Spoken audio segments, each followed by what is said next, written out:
Hello friends, मैं हूँ साक्षी। स्वागत है आपका अपने ही यूट्यूब चैनल अचीव एम में।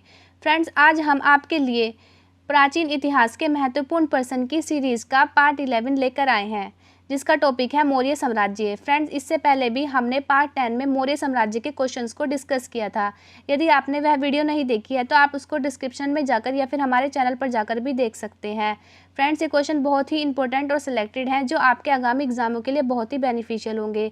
तो वीडियो को लास्ट तक देखें और बताइए कि आपने कितने % सही किए हैं।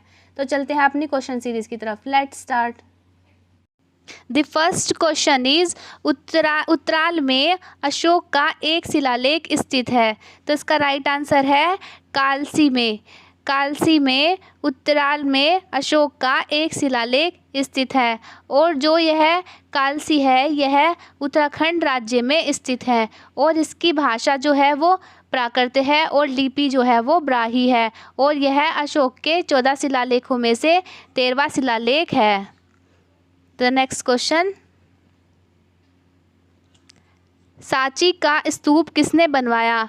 तो इसका राइट आंसर है ऑप्शन ए अशोक। सांची का स्तूप अशोक ने बनवाया था और यह 3री सदी में बनवाया गया था और जो सांची है वो मध्य प्रदेश में स्थित है।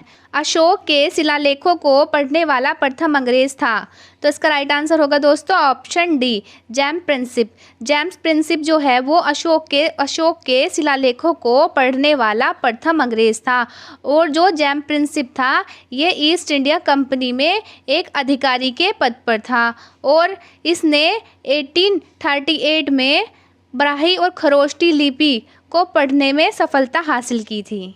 नेक्स्ट, कलिंग युद्ध की विजय तथा क्षत्रियों का वर्णन अशोक के किस शिलालेख में है? तो इसका राइट आंसर क्या है? इसका राइट आंसर है ऑप्शन डी 13वें शिलालेख। 13वें शिलालेख में कलिंग युद्ध के विजय या क्षत्रियों का वर्णन अशोक के शिलालेख, कौन सा शिलालेख है? 13वें शिलालेख में है और यह कलिंग का जो युद्ध हुआ था ये 262 से लेके 261 ईसा पूर्व में हुआ था और इस युद्ध के बाद अशोक का हृदय परिवर्तन हो गया था, जिसके बाद अशोक ने युद्ध करने बंद कर दिए थे और कहीं ना कहीं ये कलिंग का युद्ध के बाद ही मौर्य साम्राज्य का पतन होना शुरू हो गया, क्योंकि अशोक के सभी सैनिक जो थे वो युद्ध में परिपूर्ण नहीं हो सके क्योंकि अशोक ने युद्ध छोड़ दिए थे। नेक्स्ट, प्रसिद्ध यूनानी राजदूत मेगस्थनीज भारत में किसके दरबार में आए थे? तो इसका राइट आंसर होगा ऑप्शन सी चंद्रगुप्त मौर्य। चंद्रगुप्त मौर्य के दरबार में यूनानी राजदूत मेगस्थनीज आए थे और यह 304 ईसा पूर्व से लेकर 299 ईसा पूर्व के मध्य आए थे और यह एक यूनानी राजदूत थे और जिन्होंने एक पुस्तक लिखी थी जिसका नाम है इंडिका और इस इंडिका के अंदर पाटलिपुत्र के साथ साथ मौर्य साम्राज्य का भी वर्णन किया गया है। नेक्स्ट क्वेश्चन, चंद्रगुप्त मौर्य ने सेल्यूकस को कब पराजित किया था? तो इसका राइट आंसर होगा ऑप्शन बी 305 ईसा पूर्व में। 305 ईसा पूर्व में चंद्रगुप्त मौर्य ने सेल्यूकस को पराजित किया था। जो सेल्यूकस था वो सिकंदर का सेनापति था। जो सिकंदर था उसका उद्देश्य था कि भारत पर विजय प्राप्त करे। तो सिकंदर के बाद सेल्यूकस ने इस भारत विजय को आगे बढ़ाया और उसका सामना चंद्रगुप्त मौर्य से हुआ, जिसमें चंद्रगुप्त मौर्य ने सेल्यूकस को हरा दिया और उनके बीच में एक संधि हुई जिसमें चंद्रगुप्त मौर्य ने सेल्यूकस को 500 हाथी दिए और सेल्यूकस ने चंद्रगुप्त मौर्य को पूर्वी अफगानिस्तान, बलूचिस्तान, सिंधु के पश्चिम क्षेत्र और अपनी पुत्री हेलेना का विवाह चंद्रगुप्त मौर्य से कराया। नेक्स्ट, निम्नलिखित में से कौन सा राजा प्राय जनता के संपर्क में रहता था? तो इसका राइट आंसर होगा ऑप्शन बी अशोक। अशोक जो था वो जनता के संपर्क में रहता था। अशोक के पिता का नाम बिंदुसार था और इसकी माता का नाम शुभद्रागी था और इसकी पत्नी का नाम कारुवाकी था और इन्होंने शासन किया था 269 से लेके 232 ईसा पूर्व तक। नेक्स्ट, अशोक ने 261 ईसा पूर्व में कलिंग को जीतने के बाद क्या किया? तो इसका राइट आंसर होगा ऑप्शन सी, भारी रक्तपात देकर युद्ध की नीति को सदा के लिए त्याग दिया।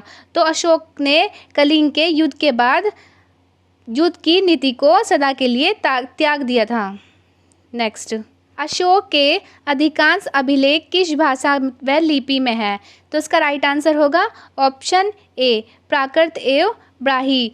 अशोक के जो अभिलेख हैं उनकी भाषा प्राकृत है और लिपि ब्राह्मी है। नेक्स्ट, किस ग्रंथ में चंद्रगुप्त मौर्य के लिए विश्रल निमनकुल शब्द का प्रयोग किया गया है?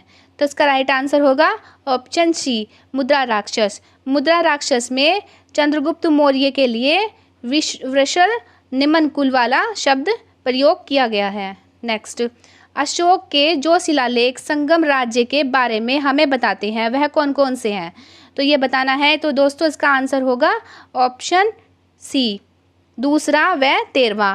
दूसरे और 13वें अभिलेख में संगम राज्य के बारे में वर्णन है। नेक्स्ट, निम्नलिखित में से किस राज्य देश में अशोक के व्यक्तिगत नाम अशोक का उल्लेख मिलता है? तो इसका राइट आंसर होगा ऑप्शन डी, मास्की। मास्की अभिलेख में अशोक के व्यक्तिगत नाम अशोक का उल्लेख मिलता है और जो मास्की है वो कर्नाटक के रायचूर जिले में स्थित है और यह मास्की नदी के किनारे स्थित है। जो मास्की नदी है वो तुंगभद्रा नदी की सहायक नदी है। नेक्स्ट, किस महीने से मौर्य का राजकोषीय वर्ष आरंभ होता था? इसमें शामिल है। तो इसका राइट आंसर होगा ऑप्शन बी, आषाढ़ जुलाई।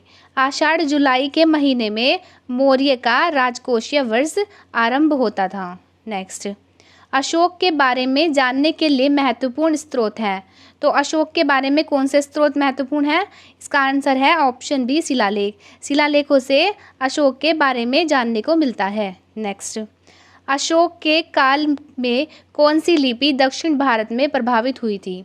तो इसका राइट आंसर होगा दोस्तों ऑप्शन ए, ब्राह्मी। अशोक के काल में ब्राह्मी लिपि दक्षिण भारत में प्रभावित हुई थी। अशोक का अभिलेख भारतीय उपमहाद्वीप के बाहर भी पाया गया है। निम्नलिखित में से किस देश में यह पाया गया है? तो इसका राइट आंसर है दोस्तों ऑप्शन ए, अफगानिस्तान। अफगानिस्तान में भी अशोक का अभिलेख पाया गया है। नेक्स्ट, भारतीय लिखने की कला नहीं जानते, यह किसने उक्ति की? तो इसका राइट आंसर है ऑप्शन डी, मेगस्थनीज। मेगस्थनीज ने कहा कि भारतीय लिखने की कला नहीं जानते। किस मौर्य सम्राट ने एक विदेशी राजा सीरिया के एंटियोकस से अंजीर, शराब और दार्शनिकों को बाहर भेजने का आग्रह किया था? तो इसका राइट आंसर है ऑप्शन बी, बिंदुसार। बिंदुसार ने सीरिया के राजा एंटियोकस से अंजीर, शराब और दार्शनिकों को भारत से बाहर भेजने का आग्रह किया था। तो दोस्तों हमारे क्वेश्चन आज यहीं पर ख़त्म होते हैं। यदि वीडियो अच्छी लगी तो वीडियो को लाइक करें, सब्सक्राइब करें और शेयर करना ना भूलें। Thank you.